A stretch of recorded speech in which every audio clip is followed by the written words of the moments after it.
నిర్గమకాండము 12వ అధ్యాయము. మోషే అహరోనులు ఐగుప్తు దేశంలో ఉండగా యెహోవా వారితో ఇలాగ సెలవిచ్చెను. నెలలలో ఈ నెల మీకు మొదటిది, ఇది మీ సంవత్సరమునకు మొదటి నెల. మీరు ఇశ్రాయేలీయుల సర్వ సమాజముతో ఈ నెల దశమి నాడు వారు తమ తమ కుటుంబముల లెక్క చొప్పున ఒక్కొక్కడు గొర్రెపిల్లనైనను మేకపిల్లనైనను, అనగా ప్రతి ఇంటికిని ఒక గొర్రెపిల్లనైనను ఒక మేకపిల్లనైనను తీసుకొనవలెను. ఆ పిల్లను తినుటకు ఒక కుటుంబము చాలకపోయిన ఎడల వాడును వాని పొరుగువాడును తమ లెక్క చొప్పున దాన్ని తీసుకొనవలెను. ఆ గొర్రెపిల్లను భుజించుటకు ప్రతి వాని భోజనము పరిమితిని బట్టి వారిని లెక్కింపవలెను. నిర్దోషమైన ఏడాది మగపిల్లను తీసుకొనవలెను. గొర్రెలలో నుండి అయినను మేకలలో నుండి అయినను దాన్ని తీసుకొనవచ్చును. ఈ నెల 14వ దినము వరకు మీరు దాన్ని నుంచుకొనవలెను. తరువాత ఇశ్రాయేలుల సమాజపు వారందరూ తమ తమ కూటములలో సాయంకాలం మందు దాన్ని చంపి దాని రక్తము కొంచెము తీసి తాము దాన్ని తిని ఇండ్ల ద్వారపు బంధపు 2 నిలువు కమ్ముల మీదను పైకమ్మి మీదను చల్లి, ఆ రాత్రియే వారు అగ్ని చేత కాల్చబడిన ఆ మాంసమును పొంగని రొట్టెలను తినవలెను. చేదు కూరలతో దాన్ని తినవలెను. దాని తలను దాని కాళ్ళను దాని ఆంత్రములను అగ్నితో కాల్చి దాన్ని తినవలెను.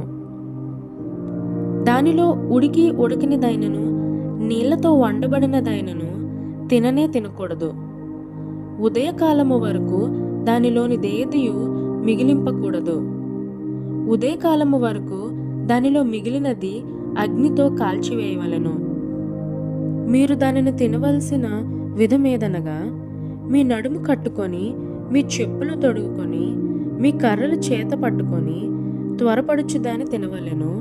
అది యెహోవాకు పస్కా బలి. ఆ రాత్రి నేను ఐగుప్తు దేశమందు సంచరించి ఐగుప్తు దేశమందలి మనుషులలోనే గాని జంతువులలోనే గాని తొలి సంతతి అంతయు హతము చేసి ఐగుప్తు దేవతలకందరికీ తీర్పు తీర్చెదను. నేను యెహోవాను.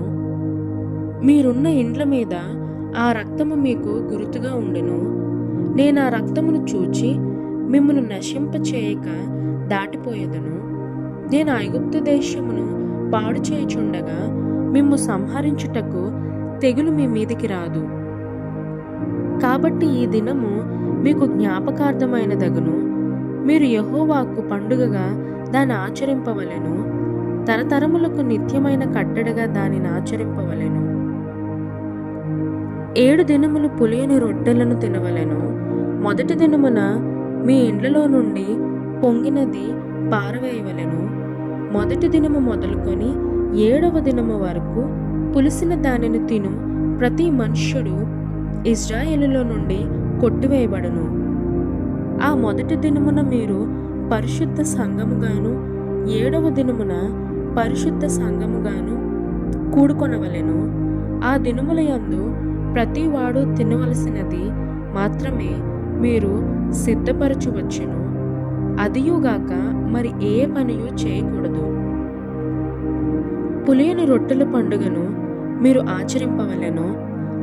ఈ దినమందే నేను మీ సమూహములను ఐగుప్తు దేశంలో నుండి వెలుపలికి రప్పించితిని కనుక మీరు మీ తరములన్నిటిలో ఈ దినము ఆచరింపవలెను. ఇది మీకు నిత్యమైన కట్టడగా ఉండును. మొదటి నెల 14వ దినము సాయంకాలము మొదలుకొని ఆ నెల 21వ దినము సాయంకాలము వరకు మీరు పులియని రొట్టెలను తినవలెను. 7 దినములు మీ ఇండ్లలో పొంగిన దేదియును ఉండకూడదు. పులిసిన దానిని తినువాడు అన్యుడే గాని దేశంలో పుట్టినవాడే గాని ఇశ్రాయేలీయుల సమాజంలో నుండక కొట్టివేయబడును. మీరు పులిసిన దేదియు తినక మీ నివాసములన్నిటిలోనూ పులియని వాటినే తినవలెనని చెప్పమనెను. కాబట్టి మోషే ఇశ్రాయేలుల పెద్దలనందరినీ పిలిపించి వారితో ఇట్లనెను, మీరు మీ కుటుంబంలో చొప్పున మందలో నుండి పిల్లను తీసుకొని పస్కా పశువును వధించుడి.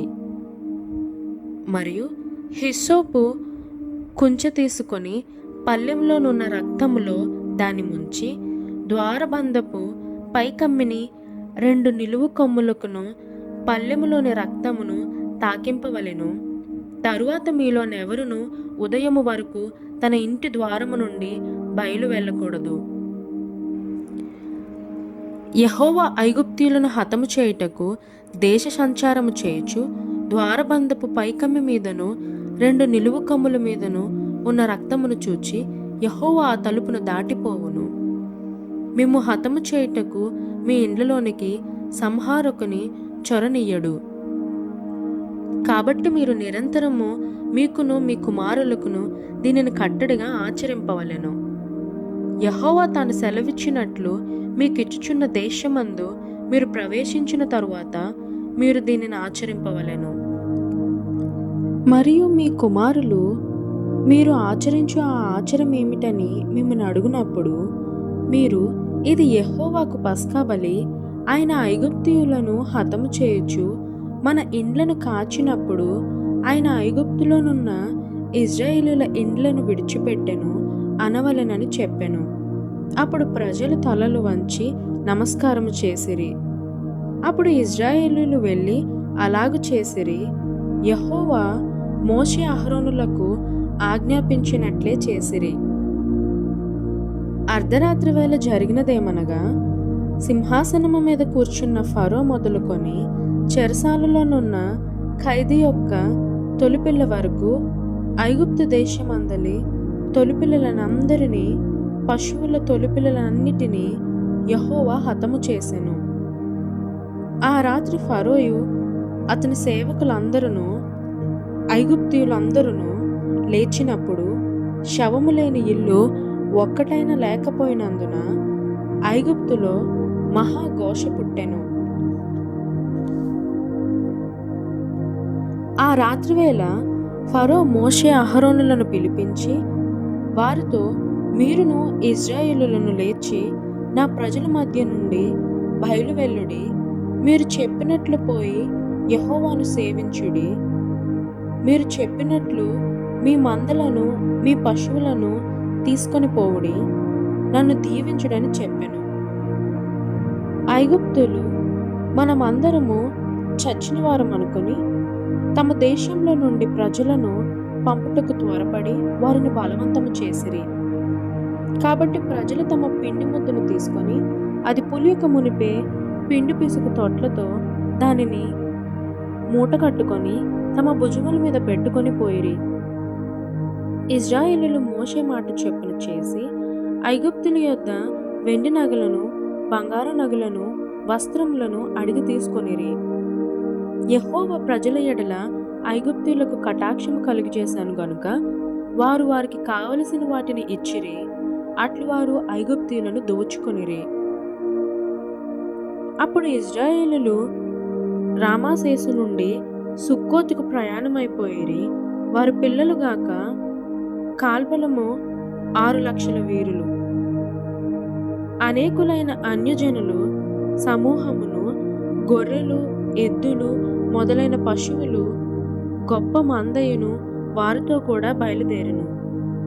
వారు ఐగుప్తులో నుండి తెచ్చిన పిండి ముద్దతో పొంగని రొట్టెలు చేసి కాల్చిరి.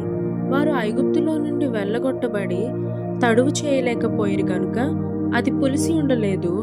వారు తమ కొరకు వేరొక ఆహారమును సిద్ధపరచుకుని ఉండలేదు. ఇశ్రాయేలీయులు ఐగుప్తులో నివసించిన కాలము 430 సంవత్సరములు. ఆ 430 సంవత్సరములు గడిచిన తరువాత జరిగినదేమనగా, ఆ దినమందే యెహోవా సేనలన్నీయు ఐగుప్తు దేశంలో నుండి బయలుదేరిపోయెను. ఆయన ఐగుప్తు దేశంలో నుండి వారిని బయటికి రప్పించినందుకు ఇది యెహోవాకు ఆచరింపదగిన రాత్రి. ఇశ్రాయేలీయులందరూ తమ తమ తరములలో యెహోవాకు ఆచరింపదగిన రాత్రి ఇదే. మరియు యెహోవా మోషే అహరోనులతో ఇట్లనెను, ఇది పస్కా పండుగను గూర్చిన కట్టడ. అన్యుడెవడును దాన్ని తినకూడదు గాని వెండితో కొనబడిన దాసుడు సున్నతి పొందిన వాడైతే దాన్ని తినవచ్చును. పరదేశియు కూలికి వచ్చిన దాసుడును దాన్ని తినకూడదు. మీరు ఒక్క ఇంటిలోనే దాన్ని తినవలెనని దాని మాంసములో కొంచెమైనను ఇంటిలో నుండి బయటికి తీసుకొని పోకూడదు. దానిలో ఒక్క ఎముకనైనను మీరు విరవకూడదు. ఇశ్రాయేలుల సర్వ సమాజము ఈ పండుగను ఆచరింపవలెను. నీ యొద్ద నివసించు పరదేశి యెహోవా పస్కాను ఆచరింపగోరిన ఎడల అతనికి కలిగిన ప్రతి మగవాడు సున్నతి పొందవలెను. తరువాత అతడు సమాజంలో చేరి దానిని ఆచరింపవచ్చును. అట్టివాడు మీ దేశంలో పుట్టిన వానితో సముడగును. సున్నతి పొందని వాడు దానిని తినకూడదు. దేశస్థునికిని మీలో నివసించు పరదేశికిని దీని గూర్చి ఒకటే విధి ఉండవలెననెను. ఇశ్రాయేలులందరూ అలాగు చేసిరి. యెహోవా మోషే అహరోనులకు ఆజ్ఞాపించినట్లు చేసిరి. యెహోవా ఇశ్రాయేలులను వారి వారి సమూహంలో చొప్పున ఆనాడే ఐగుప్తు దేశంలో నుండి వెలుపలికి రప్పించెను.